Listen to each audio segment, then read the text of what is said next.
नमस्कार विद्यार्थी मित्रांनो, आकाश सक्सेस अकॅडमीमध्ये आपल्या सगळ्यांचे हार्दिक स्वागत। आज MPSC कंबाईन ग्रुप सी पूर्व परीक्षा 2025 याचा पेपर होता। गणित व बुद्धिमत्ता जर तुम्ही ग्रुप बी चा विचार केला तर त्या कंपेअर थोडं इझी होतं आणि बऱ्यापैकी मुलांना क्वेश्चन अटेम्प्ट झालेले यावेळेस। आपण गणित व बुद्धिमत्ताचं एक्सप्लेनेशन बघतोय।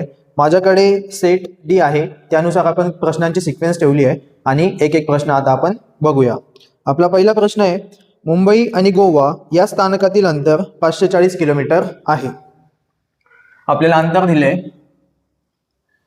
मुंबई आणि गोवा, ठीक आहे। मुंबई ते गोवा हे अंतर आहे 540 किलोमीटर। पुढे असं म्हटलंय की दोन रेल्वे गाड्या सकाळी 7:30 वाजता एकाच वेळी या दोन्ही स्थानकावरून परस्पर विरुद्ध दिशेने निघतात। म्हणजे एक गाडी गोव्यावरून निघते आणि दुसरी गाडी मुंबईवरून निघते आणि दोघी गाड्यांचा निघायचा टायमिंग किती आहे? सकाळी 7:30 वाजता, ठीक आहे। सकाळी 7:30 वाजता। त्याचा वेग अनुक्रमे 60 किलोमीटर प्रति तास आणि 75 किलोमीटर प्रति तास आहेत। तर त्या दोन्ही गाड्या एकमेकांना किती वाजता भेटतील? आता असे प्रश्न सॉल्व्ह करताना पहिले बघायचं की गाड्या एकाच दिशेने जात आहे की विरुद्ध दिशेने येत आहे। आता इथे आपल्याला प्रश्नामध्ये सांगितलंय की एक गाडी मुंबईवरून सुटते आणि दुसरी गाडी गोवावरनं। अशा वेळेस काय करायचं, दोन्ही गाड्यांचे जे वेग दिलेले आपल्याला काय दिलेले 60 आणि 75 किलोमीटर प्रति तास, ठीक आहे। तर अशा वेळेस जेव्हा दोन्ही गाड्या तुमच्या परस्पर विरुद्ध दिशेने असतात तेव्हा त्यांची बेरीज करायची आणि जर दोन्ही गाड्या एकाच दिशेने असतील तर त्यांच्या वेगांची वजाबाकी करायची आणि आपल्याला विचारलेले की त्या किती वाजता एकमेकांना भेटतील, म्हणजे आपल्याला वेळ विचारली आहे, बरोबर। आता वेळ विचारली आहे, वेळेचं काय सूत्र आहे? अंतर भागिले वेग, बरोबर। वेळ कशी काढतो आपण? अंतर भागिले वेग। अंतर किती आहे? 540 किलोमीटर आणि वेग, दोन गाड्यांचे वेग आपल्याला काय दिले? एका गाडीचा वेग आहे 60 किलोमीटर प्रति तास म्हणजे 60 किलोमीटर पर आवर आणि दुसरा 75 किलोमीटर प्रति तास। आता परस्पर विरुद्ध दिशेने त्याच्यामुळे दोघांची बेरीज करायची, म्हणजेच काय तर 60 अधिक 75।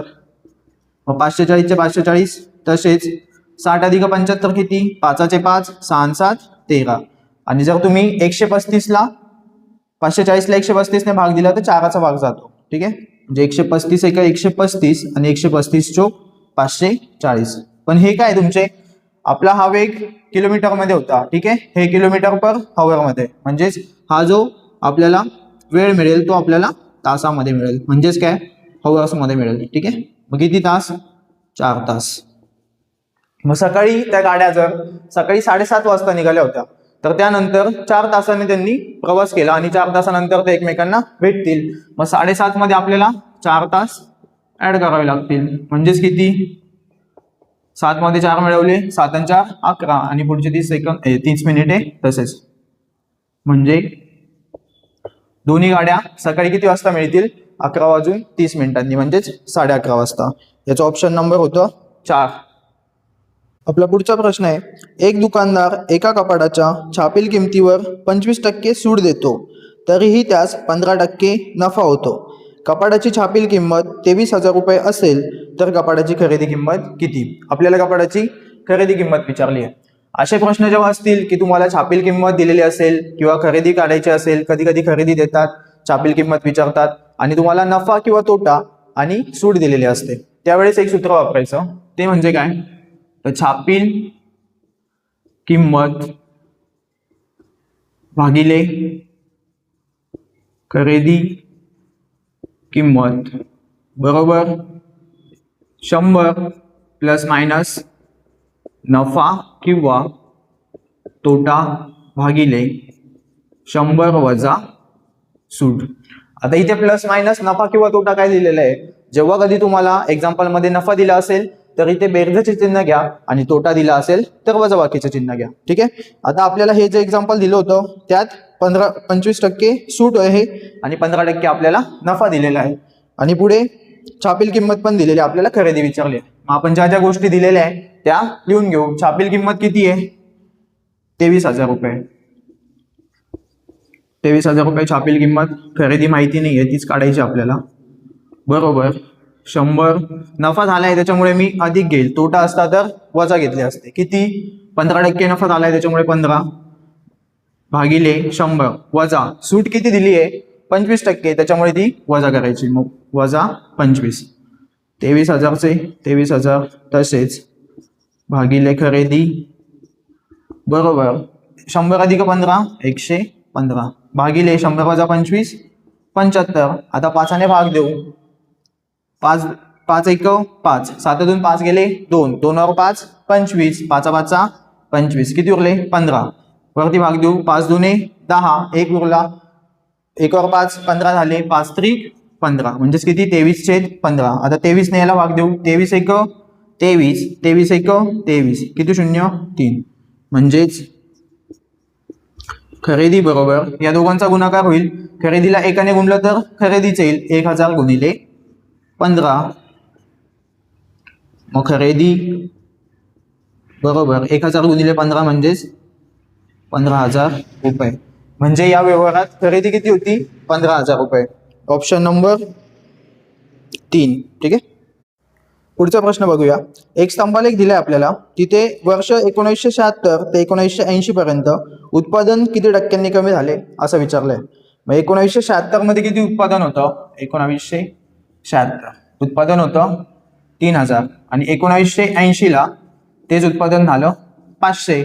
व्याज कितीची कमी झाली? 3000 मधून जर 500 वजा केले तर 2500. काय? 2500 उत्पादन कमी झालं. मग आपल्याला पर्सेंटेजमध्ये विचारलंय की 1976 ते 1980 पर्यंत उत्पादन किती टक्क्यांनी कमी झालं. 76 पासून 80 पर्यंत म्हणजेच सुरुवातीला किती होतं? 3000. आता 1980 ला 500 झालं म्हणजे कमी कितीची झाली? 25%ची. टक्क्यांमध्ये विचारलंय म्हणून गुणिले 100. हे 2 शून्य गेले, हे 2 शून्य गेले, हा शून्य गेला, हा शून्य गेला, म्हणजेच किती? 25 गुणिले 10, 250/3. 3ने जर भाग दिला 3 8 24. ठीक आहे. 1 उरला, 1 वर 0 10 आणि 3 3 9, 83 पॉईंट. परत 1 उरेल, भाग जात नाही त्याच्यामुळे कंटिन्यू 3 3 3 3 हेच जातील म्हणजे 83.33%. Option number 2. पुढचा प्रश्न आहे. एका चौरसाची बाजू 25% वाढवली तर त्या चौरसाचे क्षेत्रफळ किती टक्क्यांनी वाढेल?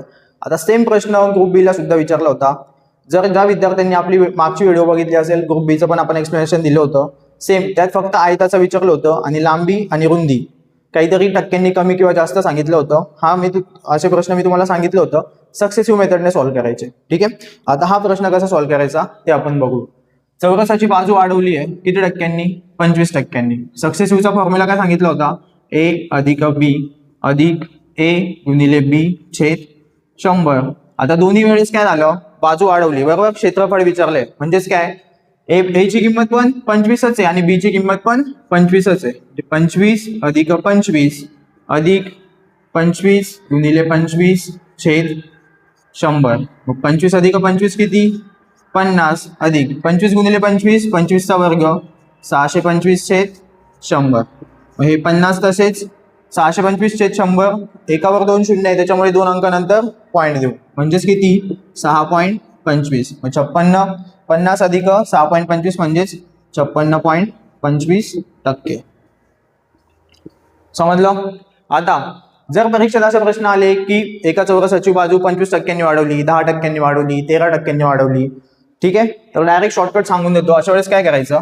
जेवढे पण टक्के असेल त्याची बेरीज दुप्पट करा. आता इथे 25 होते, 25च्या दुप्पट 50 आणि त्यामध्ये याचा वर्ग करा. 25चा वर्ग 625, त्याला 100 ने भाग द्या किती? 6.25 आणि ते फक्त यात ऍड करा.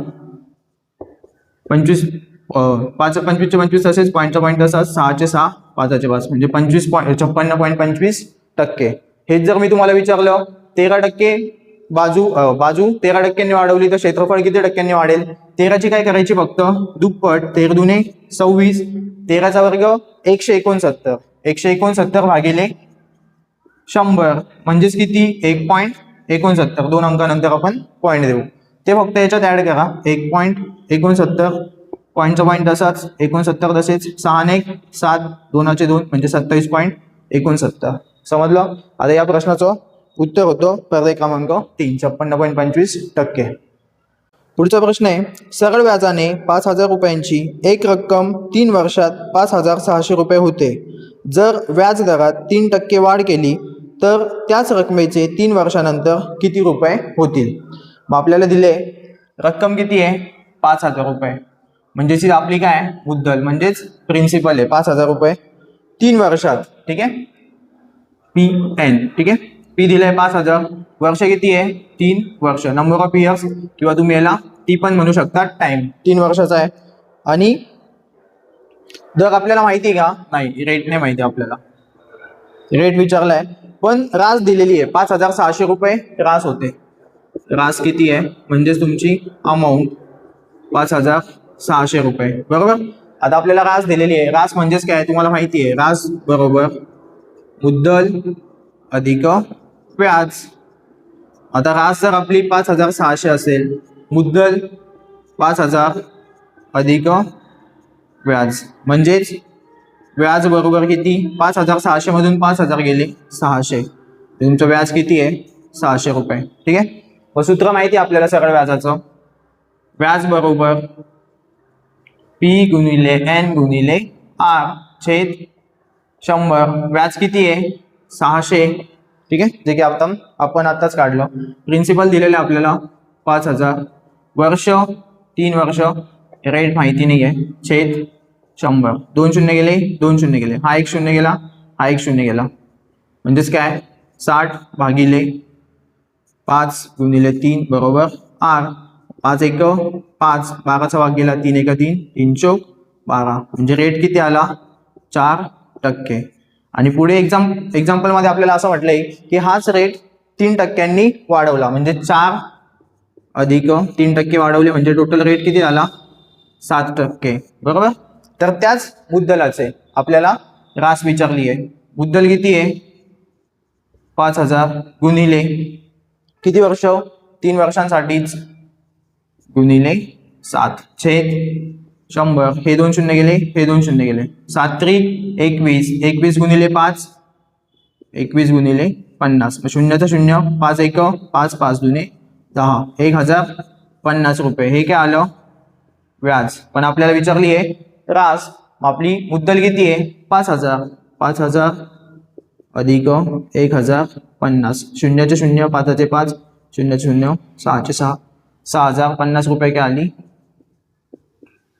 रास. ठीक आहे, म्हणजे या प्रश्नाचं उत्तर आहे पर्याय क्रमांक 4, 6,050. पुढचा प्रश्न आहे, 10 स्त्रिया एक काम 7 दिवसात पूर्ण करतात. 10 स्त्रिया एक काम किती दिवसात पूर्ण करतात? 7 दिवसात. व तेच काम 10 मुले 14 दिवसात पूर्ण करतात. काम तेवढंच आहे पण काय 10 मुले 14 दिवसात पूर्ण करतात. मग आपण स्त्रिया आणि मुले यांची काय क्षमता काढून घेऊ. स्त्रिया भागिले मुले बरोबर इकडे काय उरलं? 10 गुणिले 14 आणि भागिले काय 10 गुणिले 7. 10 10 कॅन्सल, 7 एक 7, 7 दुने 14 म्हणजेच किती? 201. म्हणजे एका स्त्रीची काम करण्याची कॅपॅसिटी किती आहे? 2. आणि एका मुलाची काम करण्याची क्षमता किती आहे? 1. बरोबर. आता काम किती आहे? 10. कोणते एक घेऊ शकता तुम्ही, आपण हे घेऊ. 10 स्त्रियाची काम करण्याची कॅपॅसिटी किती आहे? 2. म्हणून स्त्रियांच्या जागेवर मी 2 घेतले, गुणिले 7. आणि पुढे काय विचारले आपल्याला? तर तेच काम 5 स्त्रिया आणि 10 मुले. 5 स्त्रिया प्लस 10 मुले.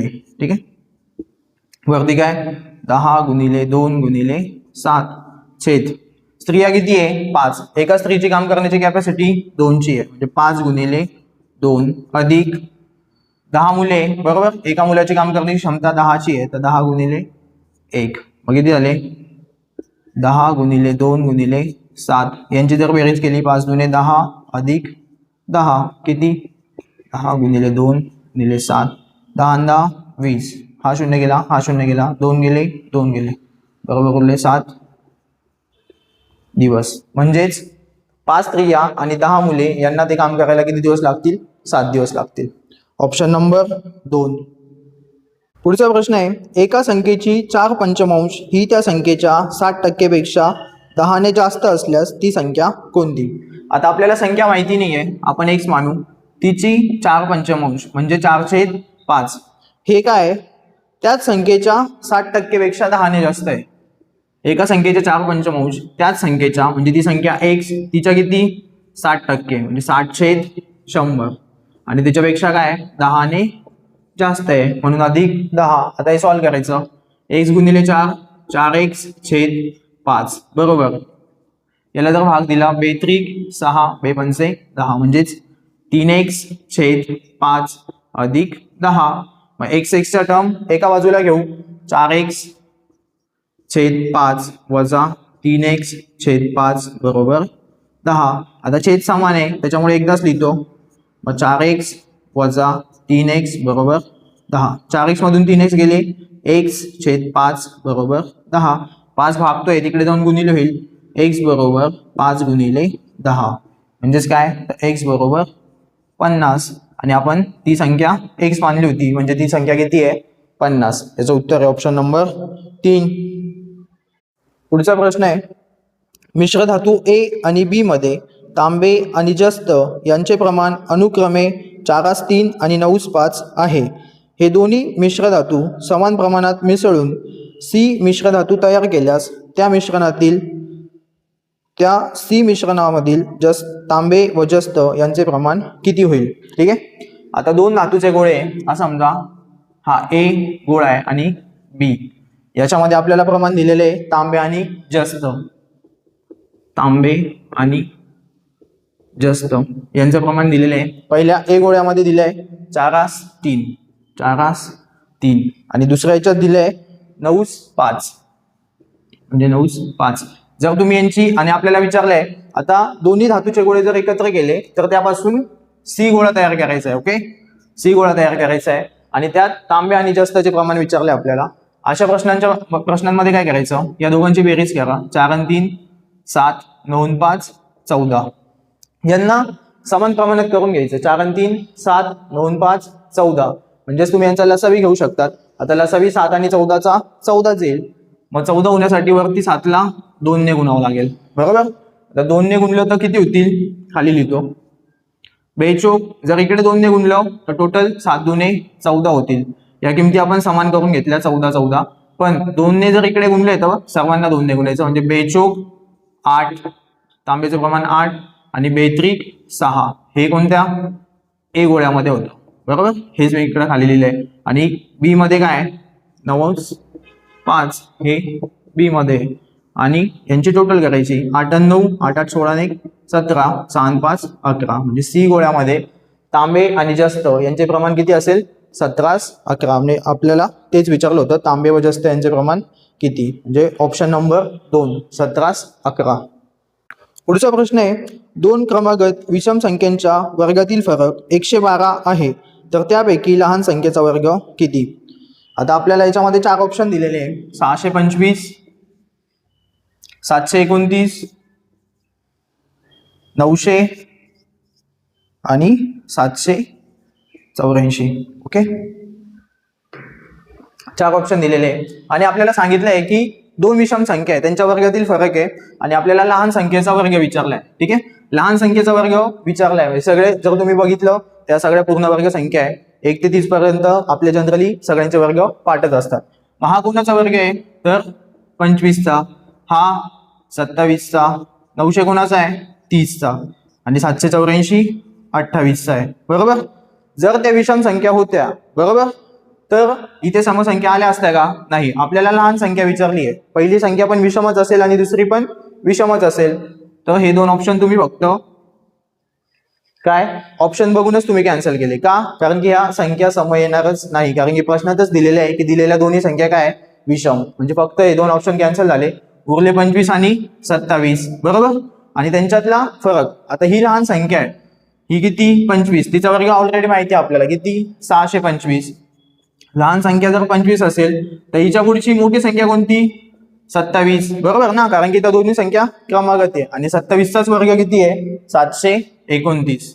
729. मग ह्या दोघांची जर आपण वजाबाकी केली 729 वजा 625, 9तून 5 गेले 4, पूर्ण वजाबाकी पण करायची गरज नाही का, कारण की फरक किती आहे, 112 विचारले आपल्याला, बरोबर. इथे शेवटी 4 येतोय म्हणून हा पण ऑप्शन कॅन्सल. 25 पण ती संख्या असणार नाही, म्हणजे उरले किती, कोणती, 27. म्हणजे लहान संख्येचा वर्ग किती असेल, 729. तरी आपण टॅली करून बघू. जर ती संख्या 27 असेल, ठीक आहे, तिच्या पुढची संख्या 29, 27चा वर्ग 729 आणि 29चा वर्ग 841. 841 मधून जर तुम्ही 729 वजा केले, 11तून 9 गेले 2, 3तून 2 गेला 1, 8तून 7 गेला 1, म्हणजे त्या संख्यांच्या वर्गातील फरक किती आहे, 112. आपलं उत्तर टॅली झालं. आता बरेच तुम्हाला बाकीचे टीचर्स असे सांगतील की एक्स माना, मग पहिली संख्या एक्स, दुसरी एक्स अधिक 2, काही करायची गरज नाहीये. तुम्ही फक्त ऑप्शनकडे व्यवस्थित लक्ष दिलं, जर तुम्हाला बेसिक गोष्टी माहिती असेल ना, तर तुम्ही ऑप्शनवरनं पण लवकर उत्तर काढू शकतात. म्हणजेच याचं उत्तर किती आहे, 27 ही आपली ती लहान संख्या आहे, ही 27 आणि याच्या पुढची 29, म्हणजे ऑप्शन नंबर 2 729.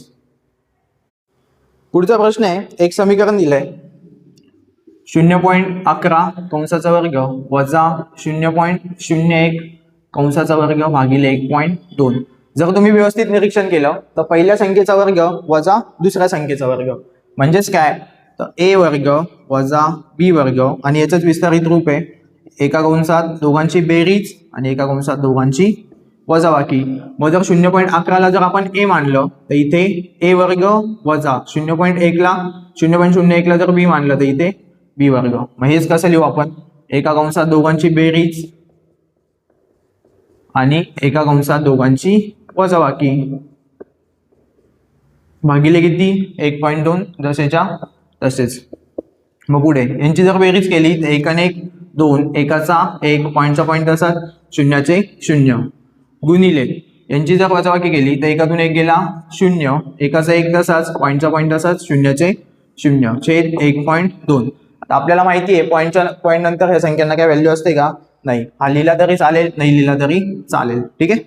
म्हणजेच किती, 0.12 गुणिले 0.1, नाही लिहिला तरी चालेल, आणि भागिले 1.2. यांचा जर गुणाकार केला तर 12 1 12, पण पॉईंट नंतर इथे 2 अंक आहे आणि इथे 1 अंक आहे, टोटल 3 अंकानंतर पॉईंट द्यायचा, म्हणजे 0.012 भागिले 1.2.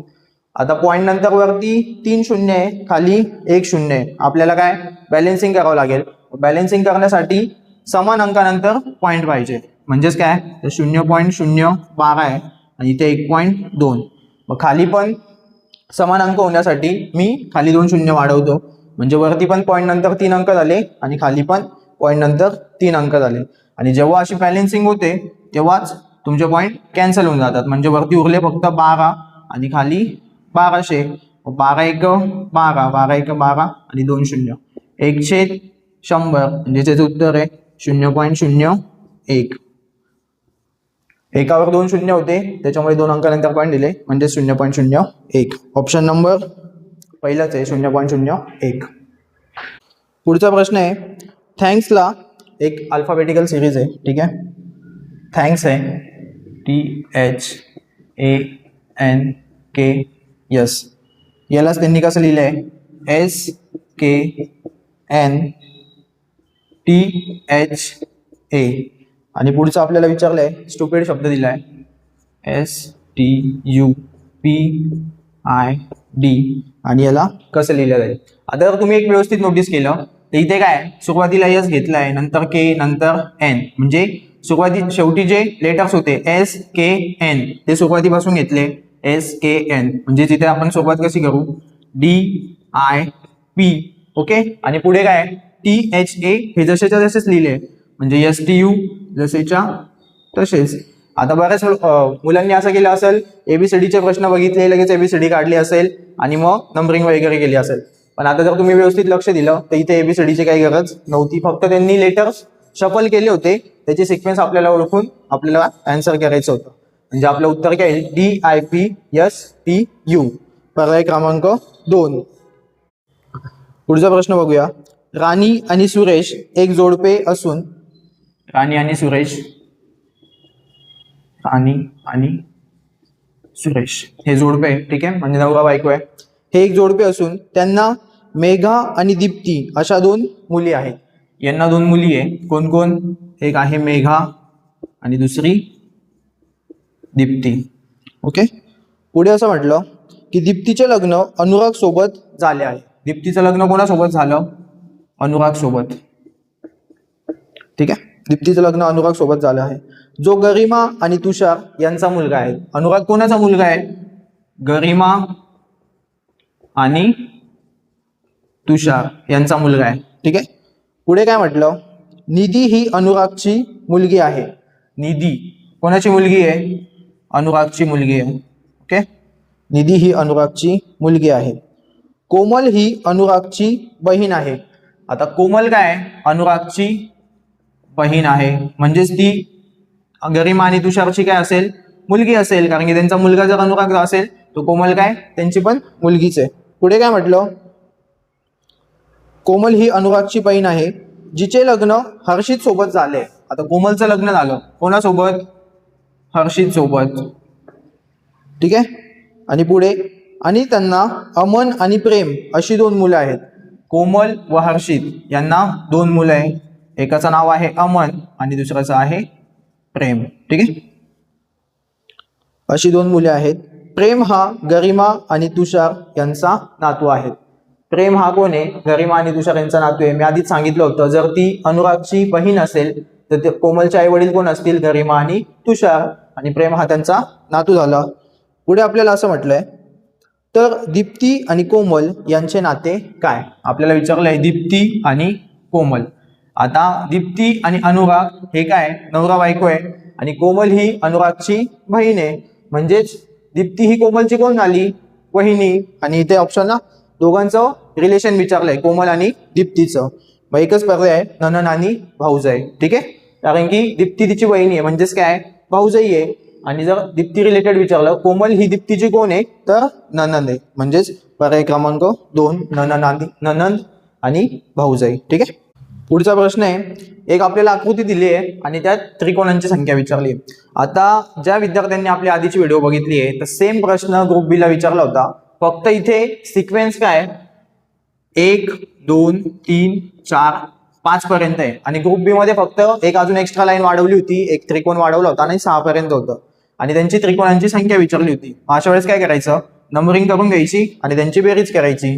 4 आणि 5 9, 9 आणि 3 12, 12 आणि 2 14, 14 आणि 1 15, म्हणजे यात टोटल त्रिकोण किती आहे?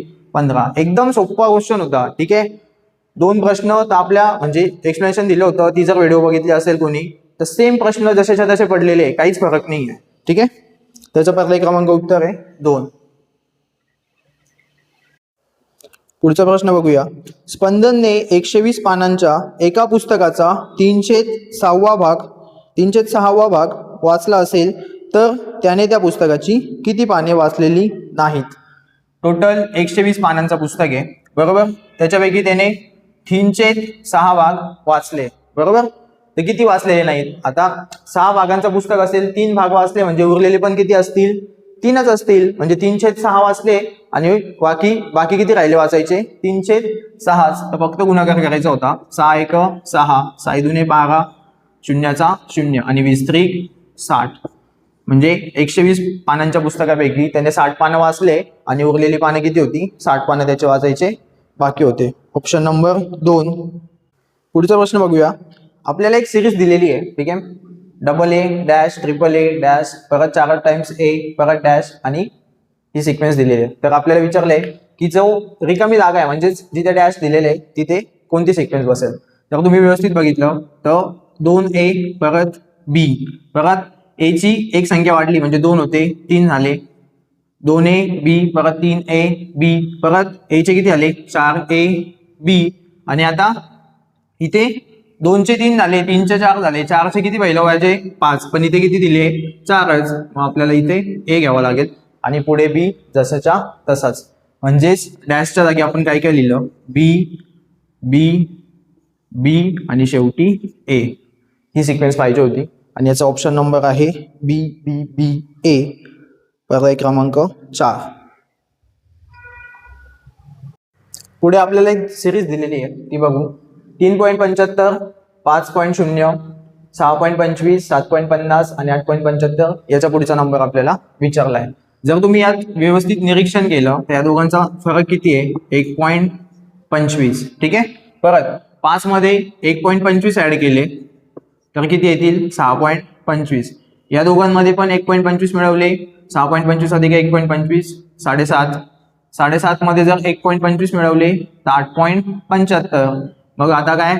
8.75 याच्यामध्ये किती? 1.25 मिळवायचे होते. 5 आणि 5 10, 0 हातचा आला 1, 7 आणि 2 9, 9 आणि 1 10, 0 हातचा आला 1, 8 आणि 1 9 आणि हातचा 1 10. पॉईंटचा पॉईंट तसाच, म्हणजे पुढची संख्या किती येईल? 10. Option number 4. पुढचा प्रश्न आहे, आदित्य घरापासून उत्तरेकडे चालत जातो. ठीक आहे. हे जर त्याचं घर असेल तर उत्तर दिशा वरती आहे, उत्तरेकडे चालत जातो. पुढे काही वेळानंतर तो उजवीकडे वळतो. काही वेळानंतर उजवीकडे वळाला आणि थोडे पुढे जाऊन डावीकडे वळतो. थोडे पुढे गेला आणि परत डावीकडे वळाला. 1 किलोमीटर चालल्यानंतर तो पुन्हा डावीकडे वळतो. पुन्हा काय करतो? डावीकडे वळतो. ठीक आहे. आता तो कोणत्या दिशेने चालत आहे? जर तो सुरुवातीला उत्तरेकडे जात होता, ठीक आहे, आपल्याला माहिती आहे उत्तर, दक्षिण, पूर्व, पश्चिम. समोर तो उत्तरेकडे जात होता, आता तो इकडे जातोय, म्हणजेच कोणत्या दिशेला जातोय? पश्चिम. त्याचं उत्तर काय आहे? पश्चिम. पर्याय क्रमांक 4. पुढचा प्रश्न आहे, राम, श्याम व जॉन यांच्या 5 वर्षापूर्वीच्या वयाची सरासरी 16 वर्ष होती. 5 वर्षांपूर्वी सरासरी किती होती? 16. ओके. पुढे आपल्याला विचारले 5 वर्षानंतर त्यांच्या वयाची सरासरी किती होईल? आपल्याला विचारले 5 वर्षानंतर. आता ही 5 वर्षांपूर्वी किती होती? 16. मग जर 5 वर्षानंतरची विचारली आहे तर टोटल किती वर्ष वाढले? जर आजचं काढायचं असेल तर हे 5, बरोबर, आजचं म्हणजे हे 5 ऍड झाले याच्यात आणि परत इथून पुढे 5. टोटल किती? 5 आणि 5 10 वर्ष ऍड झाले. म्हणजेच काय? राम पण 10 वर्षांनी मोठा होईल. ठीक आहे. श्याम पण 10 वर्षांनी मोठा होईल आणि जॉन पण 10 वर्षांनी मोठा होईल. पण प्रत्येक वेळेस असं काढत बसायचं का? नाही. जे तुम्ही सरासरीमध्ये कराल तेच इकडे ऍड करायचं. टोटल किती वर्ष वाढले? 5 वर्ष इकडे आणि 5 वर्ष तिकडे. 5 वर्षांपूर्वी जर 16 होती तर 5 वर्षानंतर म्हणजे टोटल 10 वर्ष वाढले. फक्त यात 10 ऍड करा, जे सरासरी किती होईल? 5 वर्षानंतर 26 वर्ष. ठीक आहे. 26 वर्ष ही सरासरी होईल. कधी? 5 वर्षानंतरची सरासरी आहे 26 वर्ष. पर्याय क्रमांक 3. पुढचा प्रश्न आहे, विद्यार्थी जुनी माहिती गोळा करतो, नव्या माहितीशी तुलना करतो, चुका शोधतो आणि नवीन निष्कर्ष सुचवतो. हा कोणता मानसिक प्रक्रिया प्रकार आहे? आता हे फक्त निरीक्षण आहे का? तर नाही. का? कारण की तो जुनी माहिती गोळा पण करतोय, त्यात नवीन माहिती सोबत त्या जुन्या माहितीची कम्पेअर करतोय, म्हणजेच तुलना करतोय, त्यात चुका पण शोधतोय आणि पुढे नवीन निष्कर्ष पण सुचवतोय. मग हे तर निरीक्षण असू शकत नाही. निरीक्षण म्हणजे फक्त त्यांनी बघितलं ती गोष्ट, पण त्याने फक्त बघितलं नाहीये, त्याने त्यात अनालिसिस पण केलेलं आहे. बरोबर. पुढे मूल्यांकन म्हणजेच चिकित्सक विचार, इव्हॅल्युएशन. ठीक आहे. तर हे काय? तुमचं मूल्यांकन आहे. का? कारण की त्याने जुनी माहिती गोळा पण केली, त्याच्यानंतर त्याची नवीन माहिती सोबत कंपॅरिझन केलं, त्याच्यात ज्या चुका होत्या त्या पण काढल्या आणि नवीन निष्कर्ष पण दिले, म्हणजे हे काय असेल? मूल्यांकन. आणि त्यालाच इंग्लिशमध्ये आपण म्हणतो इव्हॅल्युएशन किंवा क्रिटिकल थिंकिंग. म्हणजे यांचं ऑप्शन क्रमांक होतं 2. जर तुम्ही तिसरा ऑप्शन बघितला, इमिटेशन किंवा अनुकरण, यात काय अनुकरण झालंय का? नाही. ठीक आहे. आणि चौथा ऑप्शन आहे पाठांतर, तर तो पण ऑप्शन स्किप होईल, म्हणजेच कॅन्सल होईल. याचा पर्याय क्रमांक 2 हे उत्तर आहे. पुढचा आणि शेवटचा प्रश्न आहे, परत आपल्याला एक सिरीज दिलेली आहे, 170, 197, 226, 257 आणि पुढची संख्या विचारली आहे.